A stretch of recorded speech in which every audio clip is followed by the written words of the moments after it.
Hey everybody, and welcome to another episode of Hang with Drummer Boy Jones. I have my brother Patrick is with me again. Nice shirt, in excess, live at This came Wembley. from Mr. Hawks. Oh, is Thank you, that the Steve. one Hoxie sent you? Damn He's right. he's such a sweetheart.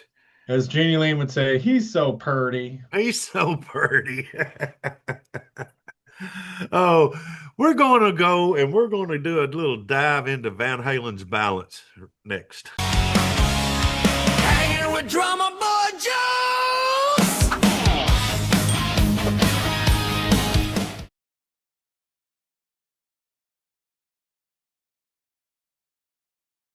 Brother Patrick, how are you, my friend? I am very well. I am excited to talk about balance. That was such a fun time in life when that came out. Yes, I agree. I agree. My ringtone is still, I switch it back and forth. Sometimes it's 32 pennies. Sometimes it's Don't Tell Me What Love Can Do. So it's one of the two. Was that a Van Halen phone case that I just spied? Actually, yes, yes, it sure is. Yeah, I Yeah. have that same phone case. Not Okay. on it right now. I've got my in You got excess your one. NXS one on now. There you Yeah. go. Yep. That was like a $4 Timu. Yeah. You know, Timu's my favorite thing. I get in to go down a rabbit hole buying $4 stuff. So Yeah, no, I could do that too. And it's all bootleg, but it's all great. yeah, it's fantastic. Fantastic Mhm. stuff.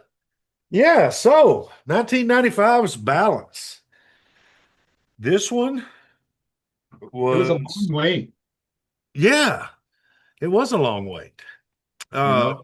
because what was Buck was going right on? before it, Yeah, wasn't it? It was for unlawful carnal knowledge was before it. Yeah. And that's yeah, what, 91? 91. Yeah. Yeah. So it So was a yeah, 4-year wait. 4 year You got the wait. live album in between. That's right. That's right. I forgot. That's exactly right. Which I really enjoyed that one too. So, Yeah. but this one when it came out, I maybe was I thought Don't Tell Me What Love Can Do was amazing. Oh yeah.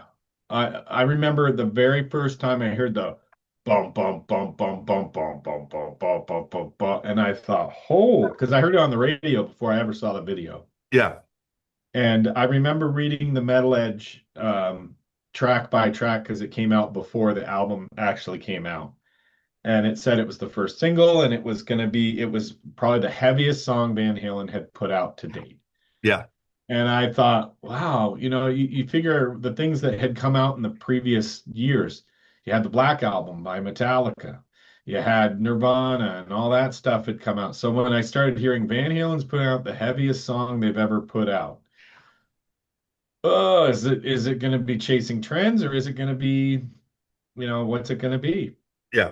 I remember hearing that riff and being like, ooh. And then Sammy came in at it's okay.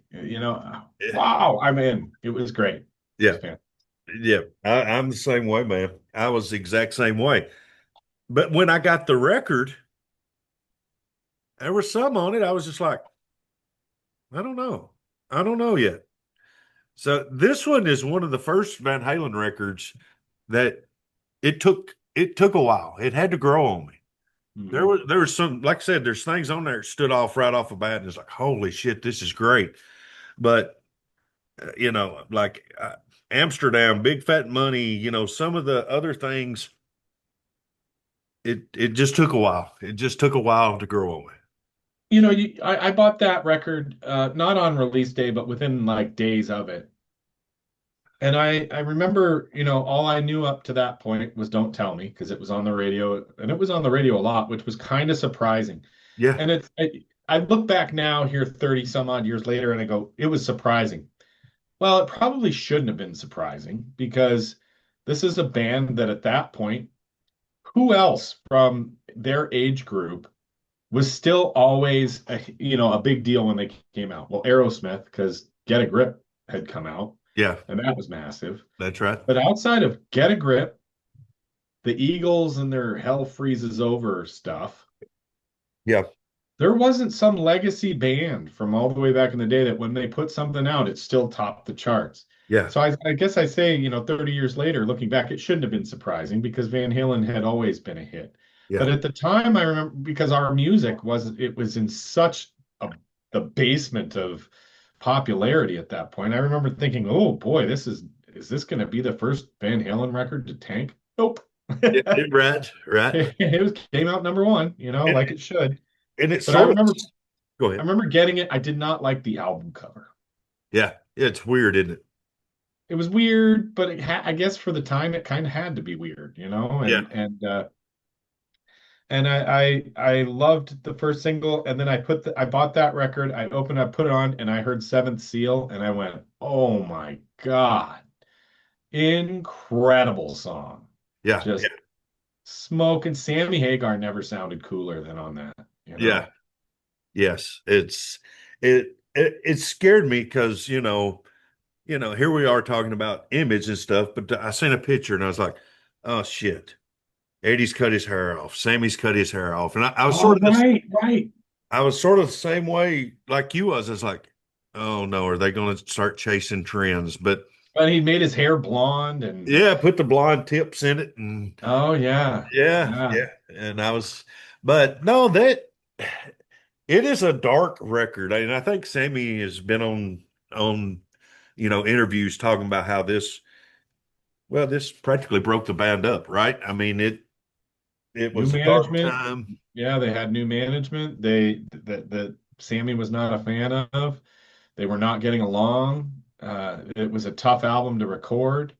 Um, listening to this record, and I still listen to this record quite a bit.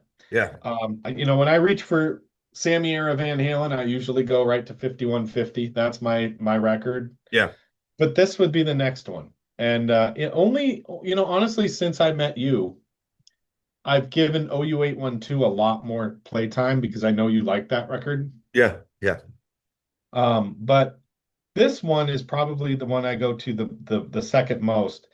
But boy, I'd agree with you. It's a kind of rocky record, like yeah, it up and down in places. But yeah, the things that are good are really good. They're yeah, not just okay, they're really good. yeah, Things yeah, that are bad about it, which I'm sure we'll get into, are among the dumbest things Van Halen ever did. yeah, yeah. I agree. That was just I don't know, it holds a special place, but just because this was the last time they was all together, my Yeah. favorite era of Van Halen. But yeah, and there was times I put this record right up with the best of all of them. Oh, And sure. um, but yeah, we can go through them. Like I said, the Seventh Seal. You remember that? Wasn't it this record where they done the big live thing on MTV? Yeah, they had the live show on MTV that was super cool. Yeah, Wasn't it Pouring Rain?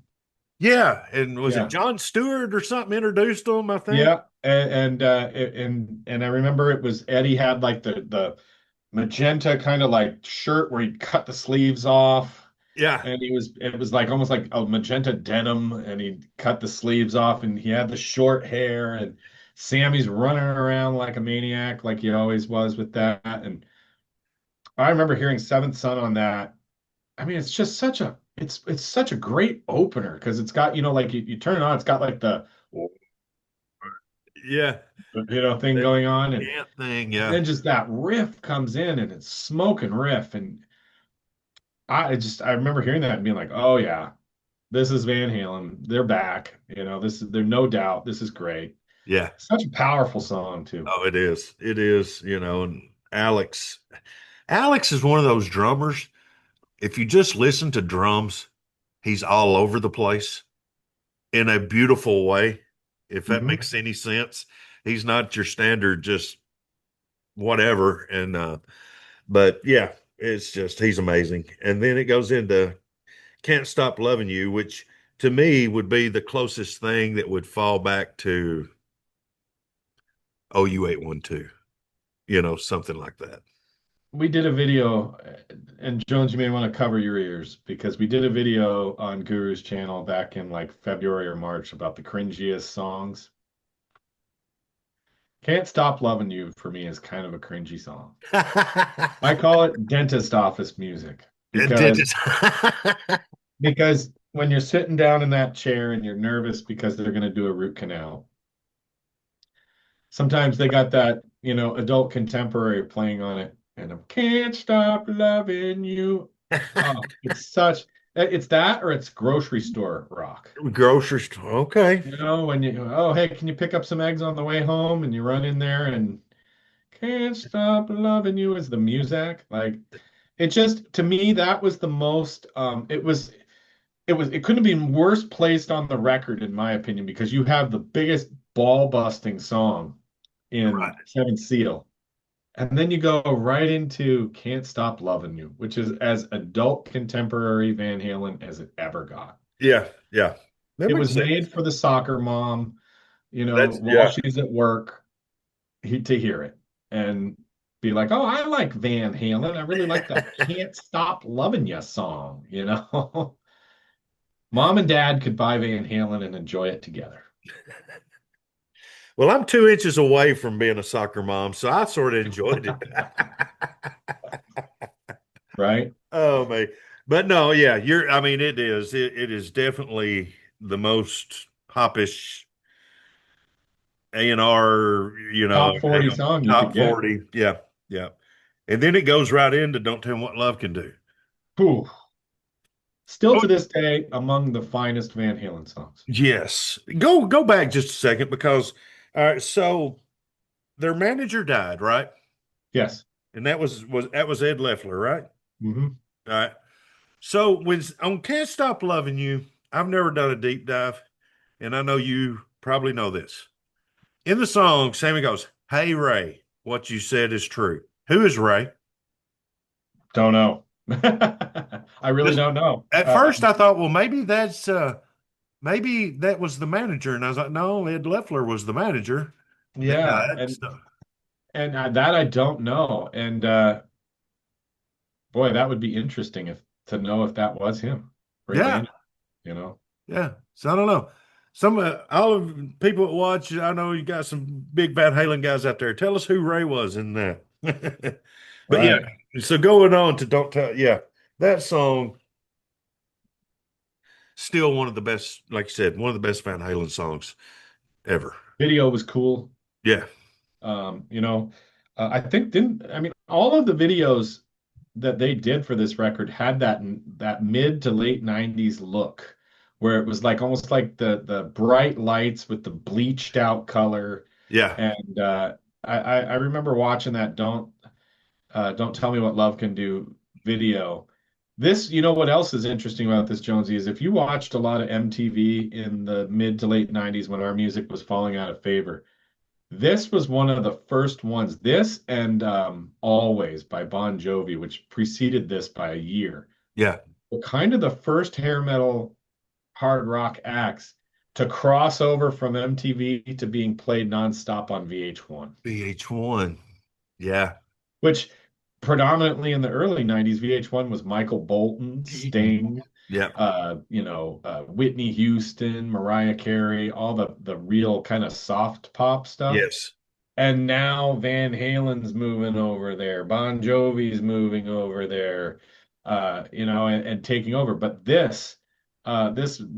videos off of this album, especially Don't Tell Me and Can't Stop Loving You. I think Can't Stop Loving You was number one on VH1 for a little while. Yeah. Yeah.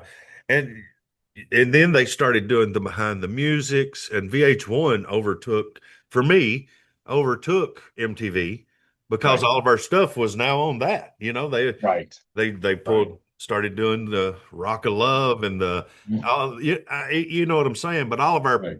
our genre was over there, and it Hmm. was great. Didn't Gene Simmons start on, was it on VH1 or was no, Oh, it that was was A&E. A&E. That's right. That's right. Yeah, he was on A&E. I never really watched his show, but Yeah. Oh, that I did. The Osborne. I watched all of oh yeah. it. What's your thoughts on Amsterdam? Wham bam. Uh, Amsterdam, I never saw the video for it on TV, but boy, this one, Amsterdam, got played a lot on the rock radio station when Stone and I were in high school. Okay. Uh, and Amsterdam was not one of my favorite Van Halen songs. It certainly, when you first bought this record and you're going through it, it was kind of like, what is this shit? Next. Yeah, But over time, it kind of didn't resonate with me, but it kind of became acceptable because it was like it's catchy. Like yeah, once it gets going. Um, and the message of it obviously was, you know, debauchery and whatnot. right. So, but it's a song that grew on me. It was not one of my favorites the first time I heard it, but over time it kind of sunk in for me. That's I'm the exact same way. I agree. It was one of the ones I didn't really care for, but over time, and to be honest with you, the next one is sort of the same way. Big Fat Money. Yeah, that one never landed with me. It was Yeah, just kind of one of the irritating things for me is that if Alex does it right, him and Wolfie or whoever will sit down and pull all the masters and the tracks from this recording time period and go through it and give us like a deluxe version with tons of stuff. yeah, I would bet you balls to nothing, Jones. If we sat there in that studio, we could find probably 10 outtakes that probably are better than Big Fat Money. yeah, yeah. You're right. Yeah, I was just now. I don't necessarily skip it, but I'm just not sitting there going, you know, Right. yeah. I'm not excited when it comes on. Oh gosh, what's next? Strung out. Strung Out. Mine The says doing. instrumental. Mine says doing time. I've got strung out, not enough, aftershock, doing time, the other instrumental that I've never been able to pronounce. Yeah, Malatorium or whatnot. Take me yeah, back and then feeling. yeah, yeah. Strung. No, you're right. Strung out. Strung out. That was instrumental too, right? Wasn't it this? Yeah, strung out and doing time were the two instrumentals on this album. And Stone said when we did Van Halen 3, remember Stone said something about how it was his opinion that Van Halen never, you would think Van Halen would do amazing instrumentals, but they just never landed for him. Yeah, I have to admit, I kind of feel the same way. A lot of the Van Halen, with the exception of Eruption, obviously, yeah, but I didn't think either of the instrumentals on this record really landed. yeah. I completely agree. Completely agree. And now I did love the 316. Yeah, Oh, that was a good one. that Yeah. that was a good one. Is But that yeah, the one that he did for Wolfgang? yes, yeah. I think that's his birthday, right? Yeah, and like on the '04 tour, Wolfie came out and played it with him, right? That's right. That's Mhm. right. Yeah, that was the last Sammy tour, wasn't it? Oh, was it 03 or 04? '04. Oh Yeah. 04. Yeah. Did you see it? No, no. Mm. I don't think it ever can come to Nashville that time. Oh. Yeah. The last time I got to see him was Balance. Mm. Was Balance. And then I went and seen him with Roth, and that was horrible. Ooh. But yeah, uh, not enough. I feel like I love this album. So if anybody wants to sit there and say I don't, fuck you. Because I do. I love this album. I think Not Enough might be their weakest ballad. And this might be their most attempted version at a power ballad. Would you think? Yeah, I remember Stone and I almost coming to blows because he loves it. And I was always just like, this song's just not doesn't hit. Yeah. Like I do love the album though. Like that's the thing is it's like if I could listen to this album straight through and not have to skip any of it. When I say I don't really enjoy Not Enough, it doesn't mean I can't listen to it. Yeah. Um, is it as good as Love Walks In? No, Yeah. not even on in the solar system as Love Walks In. Yeah. Um, is it as good as When It's Love? Nope. I love When It's Love. Michael Anthony's backing vocals on Oh, that. the Those unsung harmonizing. hero. Oh my God. That should have been platinum all by its own. You Yeah. know? But for some reason, not enough. I don't know where it goes wrong for me. It just feels like it's not cohesive enough of a song. I don't know. Where are you with it? Now, I actually enjoy it. I mean, I don't think it's their best ballad. I do like it. I love that part, you know.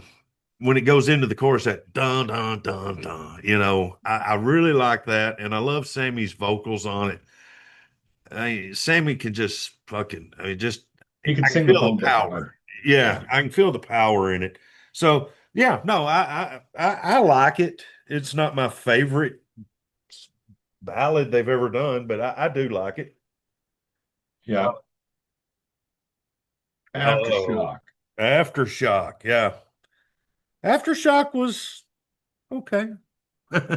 Yeah, it's kind of a meh. Yeah. It's akin to. I think it sounds a lot like songs that were on for Unlawful Carnal Knowledge. Yes. Yeah. Yeah. It does. It sounds like if you had put it on that record, I would have been like, okay, it fits. You know, Yeah. Yeah. That doing time. instrumental, It's the boring. instrumental. And then that's the other one, right? Uh Right. how do you say it? Backlit. You just said back. I don't know. Catharium, Oh, but another one that I just why did we need out of 12 tracks on the US version, 13 on the Japanese version, why did we need three instrumentals that are all, like a minute and a half, except for this one, which is 4.5 minutes? Yeah. Yeah. Yeah. It's I completely agree. Too much of it for me. Yeah. And maybe that was their way of keeping Sammy out of the studio or something. Maybe Sammy just pissed him off enough. Yeah, he's like, oh fuck it, we'll just do this. Right. But now the last two songs on this record, I love both of them. Take Me Back, Absolutely. They're both fantastic. bangers. Yes, they are. Take Me Back, Deja Vu. It just puts you in a good place to me. It's a Van Halen song with Yeah, Sammy Hagar. It's got the vibe that I always loved about it. He sounds incredible on it.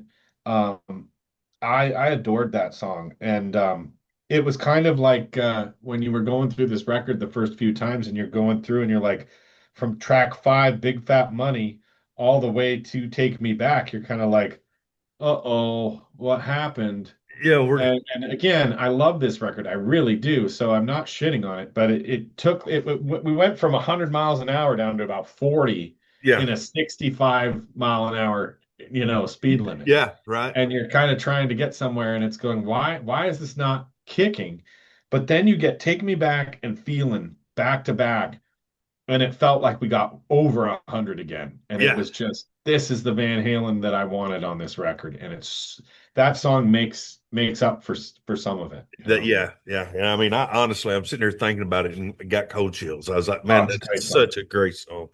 And the same way with Feeling, I thought it was odd where Feeling is in the track listing. yeah, it's almost like a farewell. Yeah, It's sort of way I take it. It's it almost is like a farewell if you think about it. yeah, it really is. And it's a long song. It's but yeah, it's a great song. I love A lot this. of emotion in it. Yeah. Yeah, yeah. And then the Did you only ever thing, listen to the bonus track, Crossing Over? yeah, yeah, it's decent. Yeah, it's better than one of those three instrumentals. Yes, yeah. And also, I mean, one of my top three or four songs of Van Halen, Humans Being, should have been on this record. Boy, let's talk about Humans Being. All right, let's do it. Probably my favorite Van Halen song ever. It's up there. It is up. Stone and I had just graduated from high school, or it was on Twister, and Twister came out in like June of '96 when we had just graduated. I remember the radio station doing a world premiere of that song, and we literally had to pull over to the side of the road so we could listen to it. And what you just had happen with Deja Vu was happening. Like the hair on our arms was up. It was like, wow, you thought Don't Stop or Don't Tell Me What Love Can Do was heavy. Fuck, they just got heavier. And Yeah. not only did they get heavier, but Sammy was singing in a way he'd never sung before. Yes. And then those Michael Anthony choruses came in, and you went, oh, this is perfection. Yes. This is like, if this is where we're going after this, I'm all aboard. Yes. Can you imagine? Can you What imagine does what? an album, what was it? What does a 1998 Van Halen record with Sammy Hagar sound like? Yeah. Incredible, I would have imagined. Oh, that would have been amazing. Like I said, I was the same way. Just the video, everything about it. The movie was huge. I mean, it was just a perfect time for Van Halen fans. And then all of a sudden, it was over. It's like, That what? that broke my heart Yeah, because it happened so damn fast. yeah, yeah, It was like we didn't even get to enjoy humans being a hit. It was a hit. yeah, We didn't even get to enjoy it long enough before it was like, oh, Sammy Hagar's out of Van Halen. yeah, yeah. It was just, I don't know. And then when they done the two songs with Sammy on the second greatest hits, that was it, Best Oh, of Both Worlds or yeah, whatever. Up for Breakfast and Learning to See. I didn't like either one of them. She put the cream in my coffee. Yeah, it was. First I was thing just in the morning. because I was expecting Wiz fixing to get another, something like Humans Being, and it just to Yeah. me it wasn't there. It was just I don't know, but One of the unpopular things that people think about Sammy Hagar is one of the things I love most of Sammy Hagar. The guy is willing to put everything under the bridge. He's always willing to go, you know what, Chris, we have a lot of problems. We don't get along. Fuck it. Let's go do it and have a great time. High five. yeah, And he went into that '04 reunion doing that, yeah, going, fuck it, let's do it and let's kick ass and let's have a ball. yeah, yeah, And they put out that, I remember the Best of Both Worlds was coming out. I remember going to buy it at Walmart. They had a huge display with like the Van Halen Frankenstein logos and yeah. stuff. I got that album. I ran into the car, put the CD in, and heard that beginning of Up for Breakfast. I was like, okay, okay, here we go. She put the cream in my coffee first thing in the morning. Spread hot butter on my biscuits. Yeah, What is this shit? And I thought, next one, Learning to See. That was boring. yeah, yeah. It just I don't know. I was just disappointed because I thought maybe they would at least be back, but Well, this is the last Van Halen album with Hagar. And I know I said it has this big dry piece in the middle of it, but it wouldn't be the right album if it didn't have that to it. yeah, Like those songs aren't bad songs.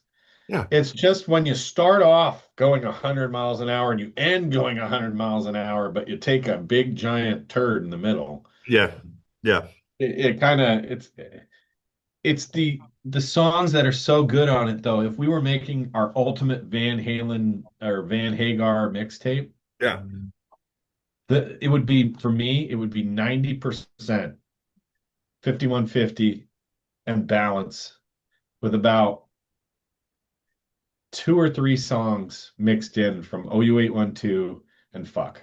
yeah, yeah. I see that. I see that. It's yeah. I used to I always one week it was my favorite was this, one week it was that, one week just stepping back and look. I mean, it's hard to say 5150 is not the greatest thing they did together, but there's so much other good stuff out there. Because like Oh, you there said, is. And I said what I said about OU812 and fuck. But if I put either of those records on today, I'd be enjoying them. yeah, It certainly doesn't mean that those are bad records. I think I like OU812 more than For Unlawful. RVK loves For Unlawful. I think he thinks that's the greatest Van Halen record ever. right, right. I mean, Standing on Top of the World, it's hard to beat that song. Yeah, Song yeah, is so run around. What are the common denominators with that? Michael Anthony. yeah, yeah. God, it's so good, you Yeah. know? Just something about which, like I said, I've got Mine All Mine tattooed Oh, on that's me. such I a mean, great song. Yeah. that's probably my favorite Van Halen song. It's just the lyrical content in that is amazing and Mhm. so truthful, Absolutely. and the drums in it, and just maybe it's a little keyboard heavy, but well, that's what they was doing at the time. Yeah. You said you did see the Balance tour? Yes, yeah. Who was with them? Uh, I Was think it Skid Row and Brother Kane? no, no, it was just Brother King. Oh. when you That's a said good Brother lineup. Kane. And then who I seen him Chains was with them one time. Allison Chain. Oh, was that on Fuck? That was on Fuck. That's right. And then Vince was on the Live Right Here Right Now. He was on the Exposed tour. Yeah. And then Had friends that went and saw that when it came to Portland, said it was amazing. Said that Vince Neil was the better show. he was on his game. It was good. I don't know if I put him above the Van Halens, but You didn't but it see the was good. Monsters of Rock tour, did you? No, I did not. I Well, I wish. would have given my left nut to see that. Yeah, I would have to. I would have to. Yeah, Yeah, yeah. I didn't get to see that, How and did you like the Balance show? I loved it. Was it did they play a lot of the record? Yeah, they did play a lot of the record. Yeah, Hmm. and yeah, there's a couple on.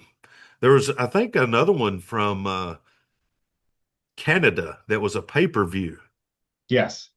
and that was on the Balance tour too. And I think there were several tracks on it. So Yeah. Did you buy any of the singles from this record and get some of the cool stuff that came? I I know did. that Crossing Over was the B side to Can't Stop Loving You on Okay. the CD single. That's how I first heard it. Okay. Um, Don't Tell Me, I think had two live songs from Live Right Here, Right Now, I Okay. think, on there. We went crazy and we would buy all that shit because we were hoping to get, cool stuff. I think one of them was one of the very first CD singles to be like a CD-ROM where you could put it in the computer and shit Yeah. and see the videos and Yeah. stuff. That I forgot about that. Yeah, those was good Yeah. times. I bought one from Motley. Uh, Hmm. actually, I think I got it through the website or something in the early days. And it was from six, but it's 1958. And Oh, it was a CD-ROM that they actually, I was like, yeah. The first CD-ROM I ever got was, remember Keanu Reeves' band Dogstar? yeah. Yeah, I bought it. They put out like a little EP and And it had videos on it. And I was like, oh, this is kind of fun. But everything was super pixelated and like, yeah, yeah, it did. Everything it's was kind of slow. cool. Oh yeah, yeah. Slaughter's Revolution was that way. They did a CD-ROM. That's right. I Yeah, it was forgot it was about kind of that. like all of those things were little fads, like the secret song that would be like track 800, Yeah, like yeah. you had that for a while. Then you had CD-ROMs for a while, and yeah, I have so many good memories to the Balance record. It came out, what was it? March, April, May? I think it was maybe June. I know I've Um, seen them at the amphitheater in the summer. So yeah, I'd say it's in the Says the spring. release date January. Jesus, that couldn't be wrong. I remember listening to it a lot in the summer though, Yeah, and I it was a great summer record for blaring out the car. And Eddie's tone on this album was great. You had said that Alex, when you listen to just his unique drum track, he's a little all over the place, but I thought this record took some chances, yeah, because not Van Halen three chances, right. but Yeah, like this did take some chances. They played some heavy songs and they hadn't really ever been that heavy with Sammy. And yeah, then they took some other, chances. I think, by trying to go super adult contemporary with Can't Stop Loving You. When It's Love had been kind of adult contemporary. yeah, yeah, yeah. I think if you go back to OU812, yeah, there were some moments that they was like that, and where I think for Unlawful Carnal Knowledge went more happy go lucky back to the hard rock. It wasn't hardly any keyboards, it's more guitar oriented. So I can sort of see why RVK loves that so much because it did sort of go Yeah, back to the good fun times. And then this one turned just dark and heavy and it did. chances. But yeah, it's still badass though. Still the Van Yeah, it's Halen still an boy. enjoyable record. And if you haven't heard that record, go listen to it because it also, and I bet you'll agree with this, it doesn't sound confined to the time period it came out. Right.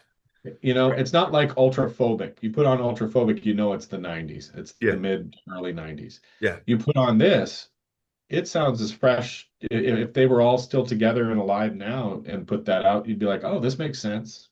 Yeah, yeah. And Alex got, the past couple records he got away from your favorite Simmons electric drums that I know you're such a fan of. God, is that not the worst part of 5150? It is. Those It damn is. drum pads. It sounds so weak. I Yeah. wish they would remix that record with a live drum track. It Oh, would would. that not be amazing? Somebody should do that and put it. If it's not already been done and it's not already on YouTube, that would be a cool thing to That's a hear. There you go. I would try to do it, but I can't play half the shit he does. So Yeah. oh, well, brother Patrick, it's been a lot of fun.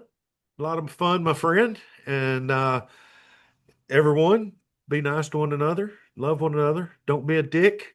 Patrick, till we see each other again, my friend, So we see each other tomorrow night. tomorrow night.